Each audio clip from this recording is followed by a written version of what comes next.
Hi everyone, welcome back to the channel. आज हम बहुत ही इंपॉर्टेंट एमसीक्यू क्वेश्चंस लेकर आए हैं जो कि सरकारी योजनाओं की रिलेटेड हैं।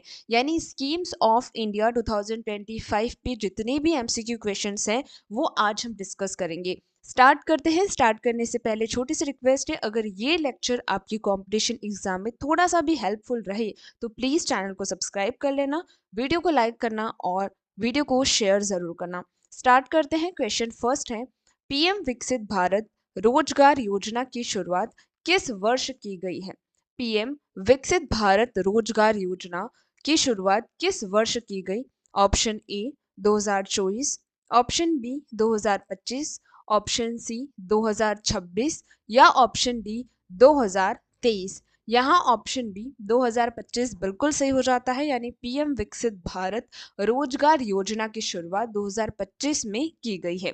अगला प्रश्न है, शिक्षा और अनुशासन में सुधार के लिए 2025-26 में शुरू की गई मेरिट योजना का पूरा नाम क्या है?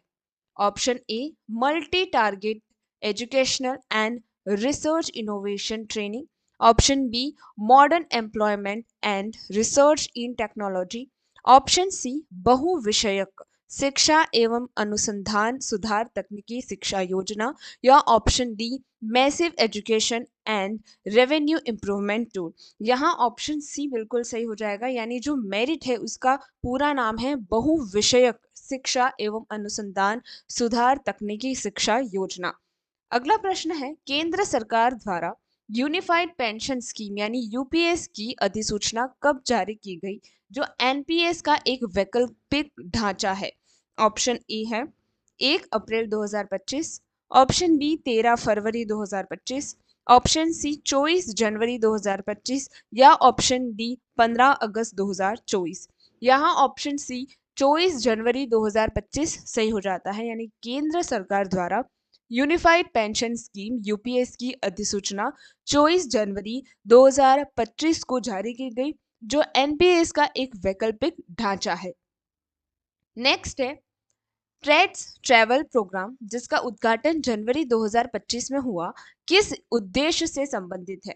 ऑप्शन ए सुरक्षित पर्यटन स्थलों का विकास, ऑप्शन बी यात्रियों के लिए फास्ट ट्रैक इमिग्रेशन यानी fast track immigration, option C अंतर्राष्ट्रीय व्यापार को बढ़ावा देना या ऑप्शन डी है विदेशी मुद्रा का प्रबंधक।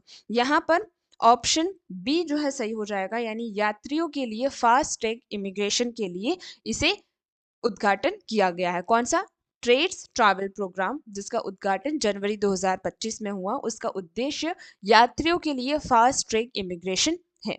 नेक्स्ट है, one nation one subscription ONOS योजना जिसे 2025 में लॉन्च किया गया किस क्षेत्र से जुड़ा है?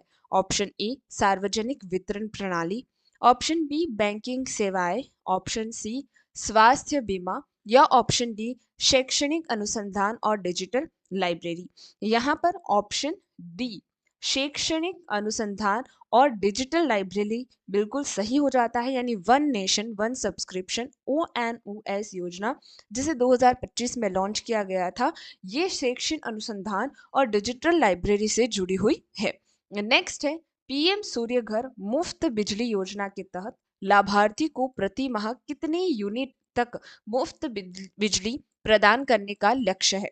Option A 150 unit, option B 250 unit, option C 300 unit या ऑप्शन डी है 500 यूनिट। यहाँ ऑप्शन सी 300 यूनिट बिल्कुल सही हो जाता है, यानी पीएम सूर्यघर मुफ्त बिजली योजना के तहत लाभार्थी को प्रति माह 300 यूनिट तक मुफ्त बिजली प्रदान करने का लक्ष्य है। अगला प्रश्न है, राष्ट्रीय दाल आत्मनिर्भरता मिशन 2025 की तहत भारत ने किस वर्ष तक दालों में आत्मनिर्भरता का लक्ष्य रखा है?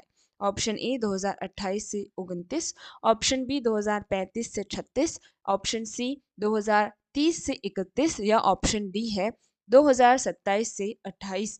यहाँ पर ऑप्शन सी 2030 से 31 सही हो जाता है, यानी राष्ट्रीय दाल आत्मनिर्भरता मिशन 2025 के तहत भारत ने 2030-31 वर्ष तक दालों में आत्मनिर्भरता का लक्ष्य रखा है। नेक्स्ट है, वित्त वर्ष 2025 के बजट में प्रस्तावित प्रधानमंत्री धन धान्य कृषि योजना का प्राथमिक उद्देश्य क्या है? ऑप्शन ए, किसानों को मुफ्त उर्वरक देना। ऑप्शन बी, कृषि उत्पादकता बढ़ाना और फसल विविधीकरण में को बढ़ावा देना। ऑप्शन सी, केवल डेयरी उद्योग को सहायता देना। या ऑप्शन डी है ग्रामीण युवाओं को कृषि ऋण देना। यहाँ ऑप्शन बी, कृषि उत्पादक बढ़ाना और फसल विविधीकरण को बढ़ावा देना सही हो जाएगा। यानी वित्तीय वर्ष 2025 के बजट में प्रस्तावित प्रधानमंत्री धन धान्य कृषि योजना का प्राथमिक उद्देश्य कृषि उत्पादकता को बढ़ाना और फसल विविधीकरण को बढ़ावा देना है। नेक्स्ट है स्वच्छ भारत मिशन शहरी 2.0 का लक्ष्य भारत के शहरों को किस स्थिति में लाना है? ऑप्शन ए, केवल खुले में शौच से मुक्त। ऑप्शन बी, कूड़ा मुक्त यानी गार्बेज फ्री और जल सुरक्षित यानी water secure. Option C, plastic मुक्त। या ऑप्शन डी है केवल स्मार्ट सिटीज। यहाँ पर ऑप्शन बी, कूड़ा मुक्त यानी गार्बेज फ्री और जल सुरक्षित यानी वाटर सिक्योर सही हो जाएगा। नेक्स्ट है यूनिफाइड पेंशन स्कीम यूपीएस की सबसे बड़ी विशेषता क्या है जो इसे एनपीएस से अलग करती है? ऑप्शन ए है कम योगदान। ऑप्शन बी, परिभाषित लाभ यानी डिफाइंड बेनिफिट के रूप में निश्चित पेंशन। ऑप्शन सी है बाजार से जुड़ा रिटर्न। या ऑप्शन डी है केवल 5 वर्ष की सेवा आवश्यकता। यहाँ पर ऑप्शन बी सही हो जाएगा यानी परिभाषित लाभ यानी डिफाइंड बेनिफिट रूप के निश्चित पेंशन यहाँ पर सही हो जाएगा। नेक्स्ट है पीएम विश्वकर्मा योजना का मुख्य लाभार्थी समूह कौन सा है? ऑप्शन ए, छोटे किसान। ऑप्शन बी, स्टार्टअप उद्यमी। ऑप्शन सी, कारीगर और शिल्पकार। या ऑप्शन डी है सरकारी शिक्षक। यहाँ पर ऑप्शन सी, कारीगर और शिल्पकार सही हो जाएगा। नेक्स्ट है 2025 के मसौदा श्रम नीति में प्रस्तावित social security scheme for welfare of online platform workers का उद्देश्य किन श्रमिकों के लिए सामाजिक सुरक्षा प्रदान करता है? ऑप्शन ए, फैक्ट्री श्रमिक। ऑप्शन बी, निर्माण श्रमिक। ऑप्शन सी, गिग और प्लेटफॉर्म वर्क्स यानी gig and platform workers English में वही बोलते हैं। ऑप्शन डी है बागान श्रमिक। यहाँ पर ऑप्शन सी जो है गिग और प्लेटफॉर्म वर्कर्स सही हो जाएगा। नेक्स्ट है अटल भूजल योजना। अटल भूजल योजना जो 2026 तक संचालित है का फोकस किस पर है? ऑप्शन ए, पेयजल आपूर्ति पर। ऑप्शन बी है सतही जल प्रबंधक। ऑप्शन सी है भूजल प्रबंधक यानी ग्राउंड वाटर मैनेजमेंट में सुधार। या ऑप्शन डी है समुद्री जल का शुद्धिकरण। यहाँ पर ऑप्शन बी जो है बिल्कुल सही हो जाएगा। सॉरी, ऑप्शन सी भूजल प्रबंधक बिल्कुल सही हो जाएगा। सॉरी, ऑप्शन बी यहाँ नहीं होगा। ऑप्शन सी यानी ग्राउंड वाटर मैनेजमेंट में सुधार बिल्कुल सही हो जाएगा। नेक्स्ट है पीएम ई बस सेवा योजना का उद्देश्य क्या है? पीएम ई बस सेवा का उद्देश्य क्या है? ऑप्शन ए, ग्रामीण क्षेत्रों में बस चलाना। ऑप्शन बी, शहरी परिवहन के लिए इलेक्ट्रिक बसों को बढ़ावा देना। ऑप्शन सी है पर्यटक बसों को सब्सिडी देना। या ऑप्शन डी है निजी बस ऑपरेटर को ऋण देना। यहाँ ऑप्शन बी, शहरी परिवहन के लिए इलेक्ट्रिक बसों को बढ़ावा देना सही हो जाएगा। नेक्स्ट है प्रधानमंत्री मुद्रा योजना के तहत शिशु किशोर और तरुण ऋण प्रदान किए जाते हैं। यह किसके विकास से संबंधित है? ऑप्शन ए है बड़े उद्योग। ऑप्शन बी है मध्यम उद्योग। ऑप्शन सी है सूक्ष्म और लघु उद्यम। या ऑप्शन डी है कृषि सहकारी समिति। यहाँ ऑप्शन सी सूक्ष्म और लघु उद्यम के लिए यानी माइक्रो एंड स्मॉल फैक्ट्रीज और एंटरप्राइजेस के लिए ये है। नेक्स्ट है पीएम गति शक्ति योजना मुख्य रूप से किस क्षेत्र से संबंधित है? ऑप्शन ए, डिजिटल साक्षरता। Option B, multi modal connectivity और बुनियादी ढांचा यानी इंफ्रास्ट्रक्चर। ऑप्शन सी है स्वास्थ्य बीमा। या ऑप्शन डी है कौशल विकास। यहाँ ऑप्शन बी, मल्टी कनेक्टिविटी और बुनियादी ढांचा यानी इंफ्रास्ट्रक्चर बिल्कुल सही हो जाएगा। नेक्स्ट है मिशन कर्मयोगी का संबंध निम्नलिखित में से किससे है? ऑप्शन ए, किसानों। ऑप्शन बी, सैनिकों। ऑप्शन सी, सिविल सेवकों यानी सिविल सर्वेंट। या ऑप्शन डी है महिला स्वयं सहायता समूह। यहाँ ऑप्शन सी, सिविल सेवकों यानी सिविल सर्वेंट के लिए यानी मिशन कर्मयोगी का संबंध निम्नलिखित में से सिविल सेवकों यानी सिविल सर्वेंट्स के लिए है। नेक्स्ट है पीएम स्वनिधि योजना किस मंत्रालय के तहत संचालित है? ऑप्शन ए कृषि मंत्रालय, ऑप्शन बी वित्त मंत्रालय, ऑप्शन सी आवास और शहरी मामले मंत्रालय या ऑप्शन डी है शिक्षा मंत्रालय। यहाँ ऑप्शन सी आवास और शहरी मामले मंत्रालय सही हो जाएगा। नेक्स्ट है केंद्र सरकार की मेरिट योजना के कार्यान्वयन में कौन सा अंतर्राष्ट्रीय बैंक ऋण सहायता प्रदान कर रहा है? ऑप्शन ए अंतर्राष्ट्रीय मुद्रा कोष जिसे आईएमएफ कहते हैं, ऑप्शन बी एशियाई विकास बैंक यानी ईडीबी, ऑप्शन सी है विश्व बैंक यानी वर्ल्ड बैंक या option D new development bank यानी एनबीडी। यहाँ ऑप्शन सी विश्व बैंक यानी वर्ल्ड बैंक बिल्कुल सही हो जाएगा। नेक्स्ट है राष्ट्रीय कृषि विकास योजना यानी RKVY किस क्षेत्र से संबंधित एक अम्ब्रेला योजना है? ऑप्शन ए स्वास्थ्य, ऑप्शन बी शिक्षा, ऑप्शन सी कृषि और संबंध क्षेत्र या ऑप्शन डी है ग्रामीण विकास। यहाँ ऑप्शन सी है कृषि और संबंध क्षेत्र बिल्कुल सही हो जाते हैं। नेक्स्ट है पीएम किसान सम्मान निधि के तहत पात्र किसानों को 2000 की कितनी समान किस्तों में वार्षिक राशि दी जाती है? Option A 2, option B 3, option C 4 या ऑप्शन डी है 6। यहाँ ऑप्शन बी 3 सही हो जाएगा। नेक्स्ट है आयुष्मान भारत योजना के तहत प्रति परिवार प्रति वर्ष कितना स्वास्थ्य कवर प्रदान किया जाता है?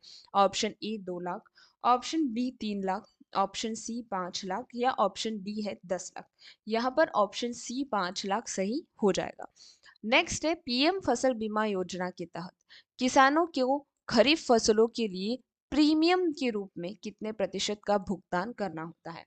Option A 0.5%, option B 1.0%, option C 2.0% या ऑप्शन डी है 5.0% यानी परसेंटेज। यहाँ पर ऑप्शन सी 2.0% सही हो जाएगा।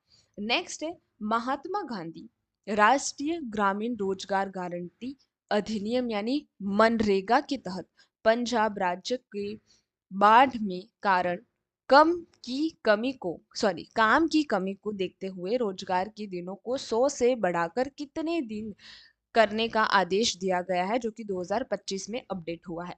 ऑप्शन ए है 120 दिन, ऑप्शन सी है 130 दिन, ऑप्शन सी है 150 दिन या ऑप्शन डी है 200 दिन। तो यहाँ पर आंसर सी जो है बिल्कुल सही हो जाएगा 150 डेज, 150 दिन बढ़ा दिया गया है। नेक्स्ट है नया श्रम कोड यानी लेबर कोड जो नवंबर 2025 से प्रभावित हुआ है कितने मौजूदा केंद्रीय श्रम कानूनों को समेकित करता है? ऑप्शन ए है 44, ऑप्शन बी है 29, ऑप्शन सी है 4 या ऑप्शन डी है 12। यहाँ पर ऑप्शन सी 4 बिल्कुल सही हो जाएगा। 4 कोड है जैसे वेतन संहिता, औद्योगिक संबंध संहिता, सामाजिक सुरक्षा संहिता और व्यावसायिक सुरक्षा स्वास्थ्य और कार्य शर्ती संहिता।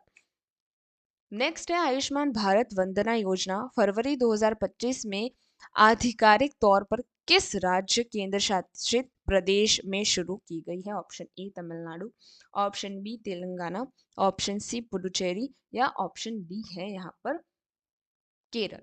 यहाँ पर ऑप्शन सी पुडुचेरी बिल्कुल सही हो जाता है।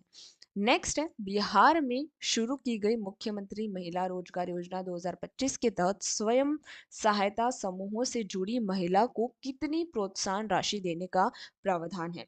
ऑप्शन ए है 5,000, ऑप्शन बी है 10,000